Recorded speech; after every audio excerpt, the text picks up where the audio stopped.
Chapter 29.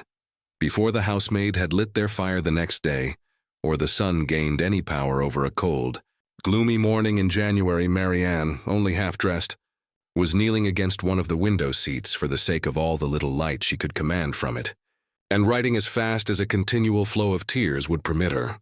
In this situation, Eleanor, roused from sleep by her agitation and sobs, first perceived her, and after observing her for a few moments with silent anxiety, said in a tone of the most considerate gentleness, "Marianne, may I ask?" "No, Eleanor," she replied, "ask nothing. You will soon know all." The sort of desperate calmness with which this was said lasted no longer than while she spoke, and was immediately followed by a return of the same excessive affliction. It was some minutes before she could go on with her letter, and the frequent bursts of grief which still obliged her, at intervals, to withhold her pen, were proofs enough of her feeling how more than probable it was that she was writing for the last time to Willoughby. Eleanor paid her every quiet and unobtrusive attention in her power, and she would have tried to soothe and tranquilize her still more, had not Marianne entreated her, with all the eagerness of the most nervous irritability, not to speak to her for the world. In such circumstances it was better for both that they should not be long together, and the restless state of Marianne's mind not only prevented her from remaining in the room a moment after she was dressed, but requiring at once solitude and continual change of place, made her wander about the house till breakfast time, avoiding the sight of everybody. At breakfast, she neither ate nor attempted to eat anything, and Eleanor's attention was then all employed, not in urging her, not in pitying her, nor in appearing to regard her, but in endeavoring to engage Mrs. Jennings' notice entirely to herself.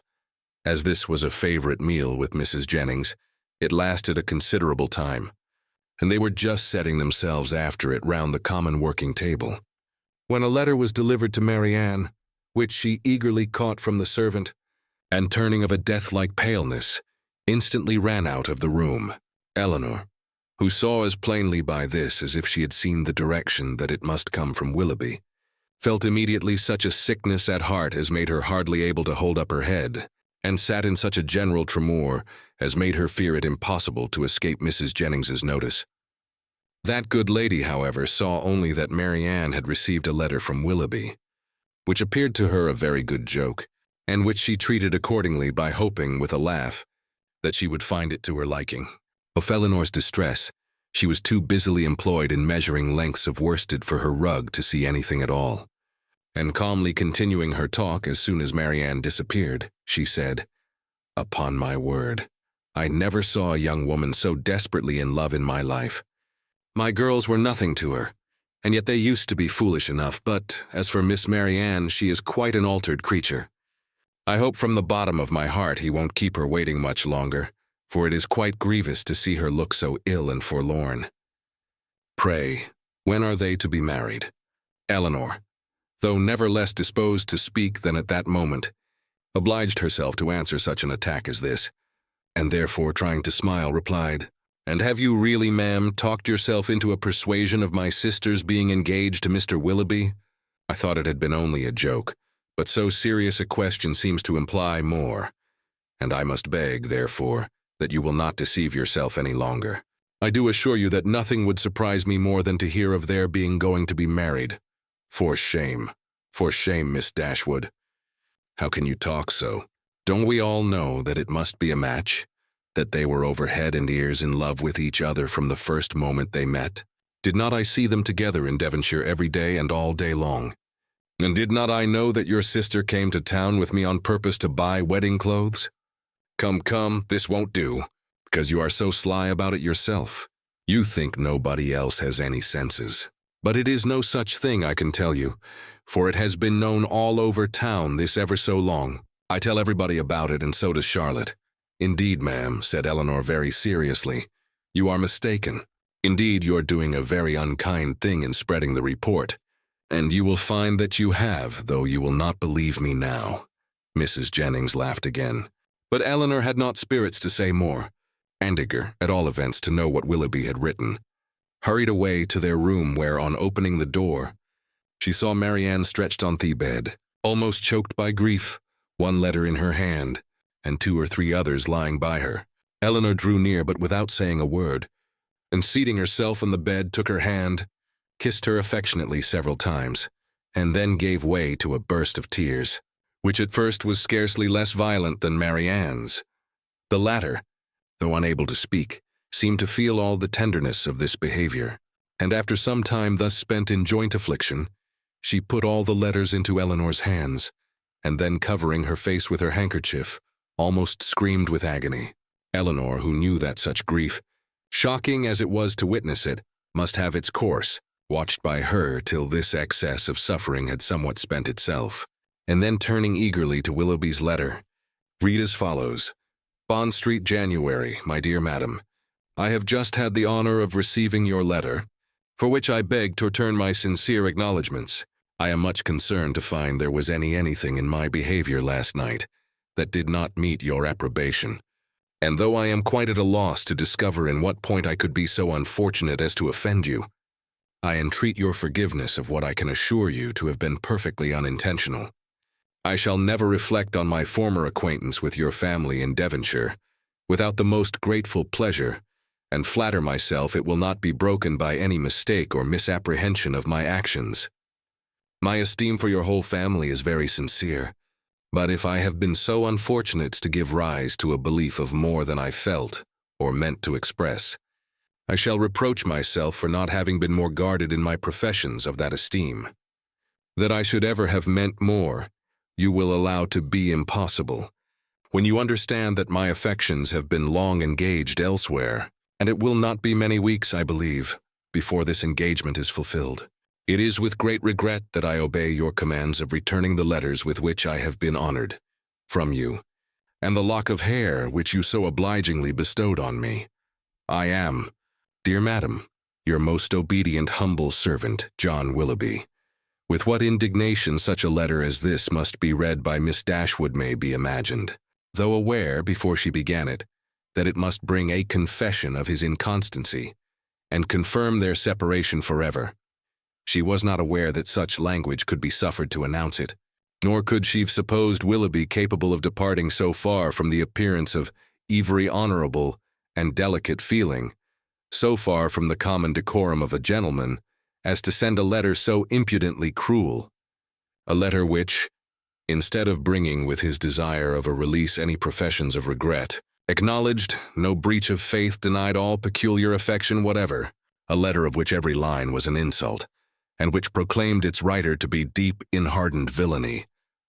She paused over it for some time with indignant astonishment, then read it again and again, but every perusal only served to increase her abhorrence of the man, and so bitter were her feelings against him that she dared not trust herself to speak, lest she might wound Marianne still deeper, by treating their disengagement, not as a loss to her of any possible good, but as an escape from the worst and most irremediable of all evils, a connection for life with an unprincipled man, as a deliverance the most real, a blessing the most important.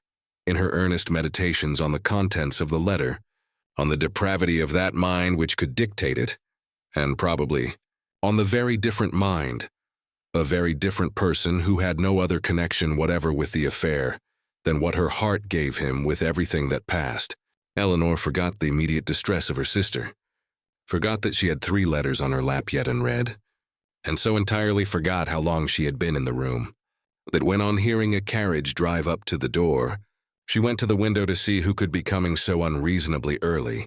She was all astonishment to perceive Mrs.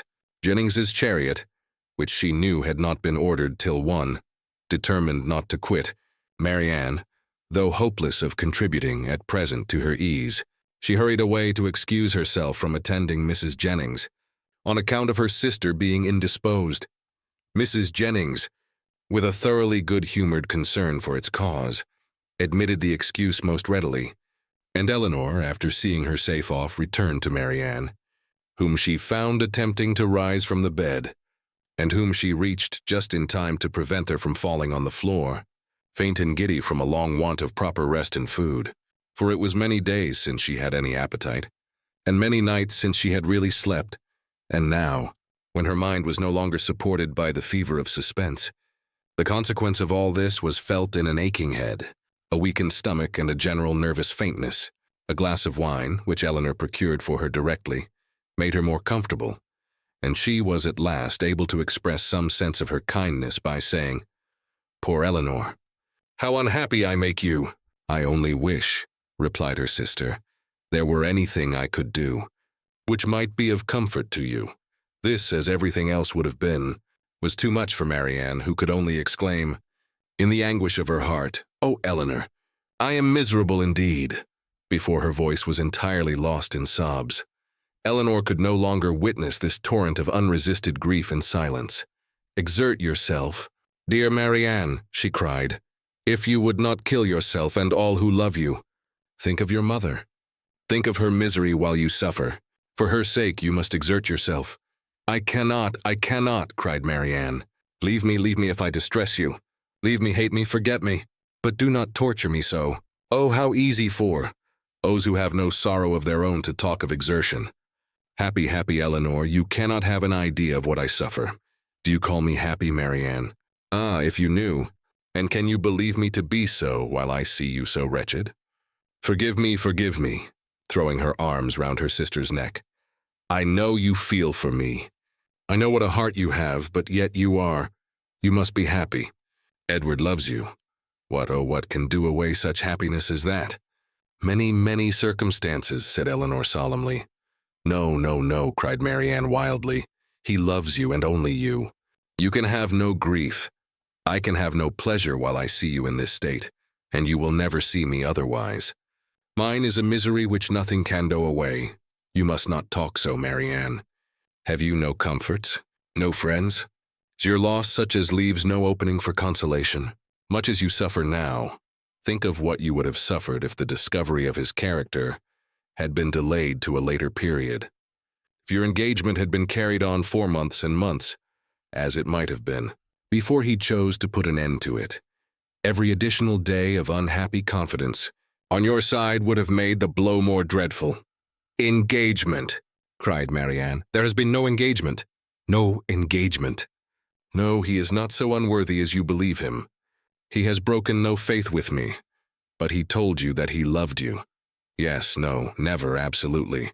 It was every day implied, but never professedly declared. Sometimes I thought it had been, but it never was. Yet you wrote to him? Yes, could that be wrong after all that had passed? But I cannot talk. Eleanor said no more, and turning again to the 3 letters which now raised a much stronger curiosity than before, directly ran over the contents of all. The first, which was what her sister had sent him on their arrival in town, was to this effect. Berkeley Street, January. How surprised you will be, Willoughby, on receiving this, and I think you will feel something more than surprise when you know that I am in town. An opportunity of coming hither, though with Mrs. Jennings, was a temptation we could not resist. I wish you may receive this in time to come here tonight, but I will not depend on it. At any rate, I shall expect you tomorrow. For the present, adieu, M.D. Her second note, which had been written on the morning after the dance at the Middletons, was in these words. I cannot express my disappointment in having missed you the day before yesterday, nor my astonishment at not having received any answer to a note which I sent you above a week ago. I have been expecting to hear from you, and still more to see you every hour of the day. Pray Callaghan as soon as possible, and explain the reason of my having expected this in vain. You had better come earlier another time, because we are generally out by 1. We were last night at Lady Middleton's where there was a dance. I have been told that you were asked to be of the party. But could it be so?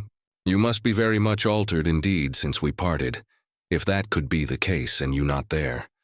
But I will not suppose this possible, and I hope very soon to receive your personal assurance of its being otherwise. M.D. The contents of her last note to him were these. What am I to imagine? Willoughby, by your behavior last night. Again, I demand an explanation of it. I was prepared to meet you with the pleasure which our separation naturally produced, with the familiarity which our intimacy at Barton appeared to me to justify. I was repulsed indeed. I have passed a wretched night in endeavoring to excuse a conduct which can scarcely be called less than insulting. But though I have not yet been able to form any reasonable apology for your behavior, I am perfectly ready to hear your justification of it. You have perhaps been misinformed or purposely deceived in something concerning me, which may have lowered me in your opinion. Tell me what it is. Explain the grounds on which you acted, and I shall be satisfied in being able to satisfy you.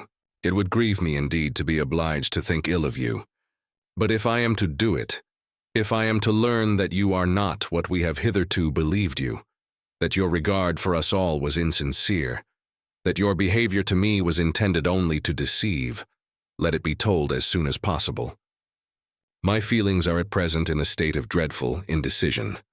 I wish to acquit you, but certainty on either side will be ease to what I now suffer. If your sentiments are no longer what they were, you will return my notes in the lock of my hair, which is in your possession, M.D. That such letters, so full of affection and confidence, could have been so answered, Eleanor, for Willoughby's sake, would have been unwilling to believe. But her condemnation of him did not blind her to the impropriety of their having been written at all, and she was silently grieving over the imprudence which had hazarded such unsolicited proofs of tenderness, not warranted by anything preceding, and most severely condemned by the event when Marianne, perceiving that she had finished the letters, observed to her that they contained nothing but what anyone would have written in the same situation. I felt myself, she added, to be as solemnly engaged to him as if the strictest legal covenant had bound us to each other. I can believe it, said Eleanor. But unfortunately he did not feel the same. He did feel the same. Eleanor, for weeks and weeks he felt it. I know he did. Whatever may have changed him now, and nothing but the blackest art employed against me can have done it. I was once as dear to him as my own soul could wish. This lock of hair, which now he can so readily give up, was begged of me with the most earnest supplication. Had you seen his look, his manner? Had you heard his voice at that moment? Have you forgot the last evening of our being together at Barton? The morning that we parted, too, when he told me that it might be many weeks before we met again. His distress, can I ever forget his distress? For a moment or two she could say no more. But when this emotion had passed away, she added in a firmer tone, Eleanor, I have been cruelly used, but not by Willoughby. Dearest Marianne, who but himself? By whom can he have been instigated? By all the world rather than by his own heart. I could rather believe every creature of my acquaintance leagued together to ruin me in his opinion than believe his nature capable of such cruelty. This woman of whom he writes, whoever she be, or anyone, in short, but your own dear self, Mamma, and Edward, may have been so barbarous to belie me. Beyond you three, is there a creature in the world whom I would not rather suspect of evil than Willoughby, whose heart I know so well? Eleanor would not contend, and only replied, Whoever may have been so detestably your enemy, let them be cheated of their malignant triumph, my dear sister, by seeing how nobly the consciousness of your own innocence and good intentions support your spirits. It is a reasonable and laudable pride which resists such malevolence. No, no, cried Marianne. Misery such as mine has no pride. I care not who knows that I am wretched. The triumph of seeing me so may be open to all the world. Eleanor, Eleanor, they who suffer little may be proud and independent as they like, may resist insult or return mortification, but it cannot. I must feel, I must be wretched, and they are welcome to enjoy the consciousness of it that can. But for my mother's sake and mine, I would do more than for my own. But to appear happy when I am so miserable, oh, who can require it? Again they were both silent. Eleanor was employed in walking thoughtfully from the fire to the window, from the window to the fire, without knowing that she received warmth from one or discerning objects through the other. And Marianne, seated at the foot of the bed, with her head leaning against one of its posts, again took up Willoughby's letter, and after shuddering over every sentence exclaimed, It is too much. Oh, Willoughby, Willoughby, could this be yours? Cruel, cruel, nothing can acquit you. Eleanor, nothing can. Whatever he might have heard against me, ought he not to have suspended his belief? Ought he not to have told me of it, to have given me the power of clearing myself? The lock of hair, repeating it from the letter, which you so obligingly bestowed on, that is unpardonable. Willoughby, where was your heart when you wrote those words? Oh, barbarously insolent. Eleanor, can he be justified? No, Marianne, in no possible way.